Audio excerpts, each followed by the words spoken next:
you all please pray with me? God, let there be a message that we all need to hear this morning. And please use me as your vessel. In your Son's precious name we pray. Amen. So the readings for Epiphany, which is today, are always the same. But this year the lectionary, which is one of the scriptural things that we follow so that we try and get through the whole Bible in a 3-year cycle, also had an interesting reading. And it is the prologue of John's Gospel. So I will share that with you as well. It's from John 1. In the beginning was the Word, and the Word was with God, and the Word was God. He was in the beginning with God. And all things came into being through him. And without him, not one thing came into being. What has come into being in him was life, and the life was the light of all people. The prologue concludes after 18 verses with the passage that says, "No one has ever seen God. It is God, the only Son, who is close to the Father's heart, who has made him known."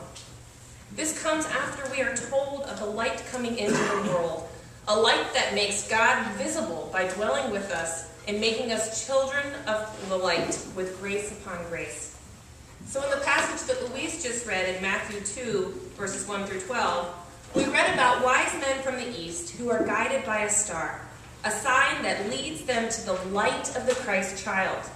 And here God is made visible through a star that guides the wise men directly to him. Herod, who does not see the star, has not had God made visible to him, and he has to rely on brutal violence to fight what he cannot see as he kills the children of Bethlehem. So how do we see God made visible in our own lives?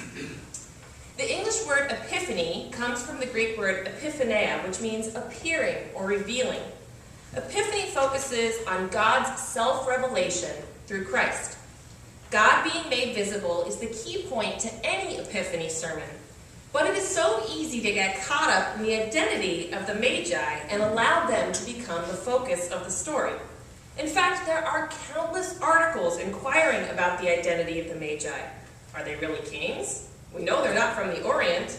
Weren't they Persian or Arabic or Mesopotamian? Was there really 3 of them? What's a multitude of camels? Weren't they magicians? And why did they bring such weird gifts? It's a baby. And of course, my favorite question about the Magi is, if these guys were so learned and wise, then how did they get lost and ask King Herod of all people for directions? I think it's important to note that they only appear in the Gospel of Matthew. They're not in the other Gospels. They exist only in the Bible in a few short stories, and even then it's only a few short lines. Somehow I think that's intentional, so that we don't get caught up with them being the main point of the story. That God's love revealed to us in a humble stable through an unwed teenage mom and an earthly father who refused to give up on his family. That's the main point of the story. The gifts that the Magi brought Jesus are important for their intended symbolism, because they tell us of who the Magi believed Jesus to be. It was and is still customary for foreign emissaries and ambassadors to bring gifts to court the favor of royalty. This is especially true at the time of royal births. Once the Magi located Jesus, they presented Joseph and Mary with gifts fit for the birth of a great king. Each of these 3 gifts represented an aspect of who Jesus is and what his mission was to fulfill. The gift of gold is often reserved for royalty. The Magi told King Herod that they had come to see the king born King of Kings. And it is clear that they recognized Jesus as being royal. But the question is really, why? The issue is the Star of Bethlehem. The Magi had seen the star, and they recognized in the star the importance that it is a sign of a spectacular birth. The Magi brought gold in some form, whether it was jewelry, coins, or just pieces, we are not told. The importance of the gift is that it represented the fact that Jesus was indeed royal. The gift of frankincense is somewhat unusual, because frankincense was a highly valued commodity, but considered exceedingly rare. The Jewish people had a common use for frankincense that was directly connected to the worship of God. In the temple, Jews prayed before the altar of incense, which was always kept burning. The substance burned at that altar was, of course, frankincense. And when the frankincense burned, it gave off a sweet-smelling white smoke. And that smoke, rising from the altar of incense, represented the prayers of the people going directly from their mouths to God in heaven. So the only use of frankincense for Jews was at the altar, and it was reserved for the worship of God. Therefore, the Magi presenting this gift to Jesus represents that he was in fact divine. And the gift of myrrh seems the oddest of the three gifts. Myrrh was extremely valuable for a number of reasons and had a number of uses. Most commonly, it was used as a perfume.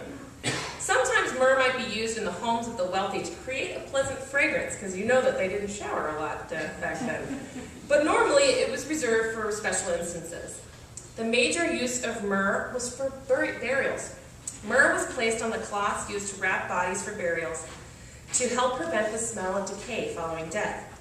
The Magi presented this gift to Jesus as a representation that he would one day die. And this gift almost seems to convey the fact that Jesus was born to die. And though there are still many questions about the Magi that may remain left unanswered, we can determine that they brought forth another gift that is often forgotten by many. After they laid their treasures down before Mary and Joseph, they worshipped Jesus. These wise men from afar came not just to court favor, but to proclaim that they believed him to be the King of Kings. And in fact, their example teaches us that the greatest gift that we can offer to Jesus this Christmas is our praise and worship. That humble baby is worthy of our praise, because he will eventually lay down his own life for ours. One of my favorite childhood bedtime stories from Christmas is O. Henry's short story, The Gift of the Magi. It's about a young married couple and how they deal with the challenge of buying secret Christmas gifts for each other with very little money. And in case you don't know the story, here's a brief summary. Jim and his wife Della are a couple living in a modest flat in New York City. They only have two possessions in which they take pride. Della's long, beautiful, flowing hair, and Jim's shiny gold watch, which had belonged to his father and his grandfather. On Christmas Eve, with only $1.87 in hand, and desperate to find a gift for Jim, Della sells her beautiful hair for $20, and eventually finds a platinum fob chain for Jim's watch for $21. She found the perfect gift at last and runs home to begin to prepare dinner with only 87 cents left in her pocket. And when Jim comes home, he looks at Della with a strange expression. Della then admits to Jim that she sold her hair to buy him his present. Then Jim gives Della her present, an assortment of expensive hair accessories, referred to as the combs, useless now that her hair is short. Della then shows Jim the chain that she bought for him, to which Jim says he sold that precious watch to get money to buy her combs.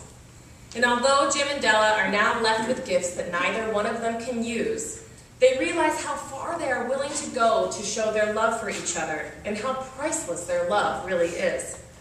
The story ends with the narrator comparing the mutually sacrificial gifts of love with those of the biblical Magi.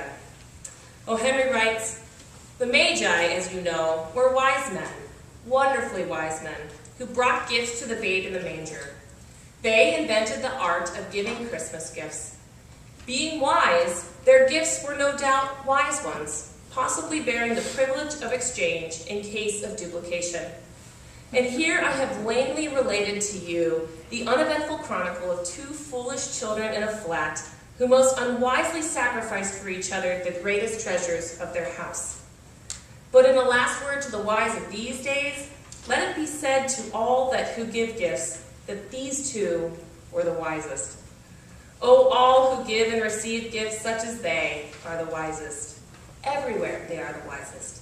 They are the Magi." I love that story, but only to a point.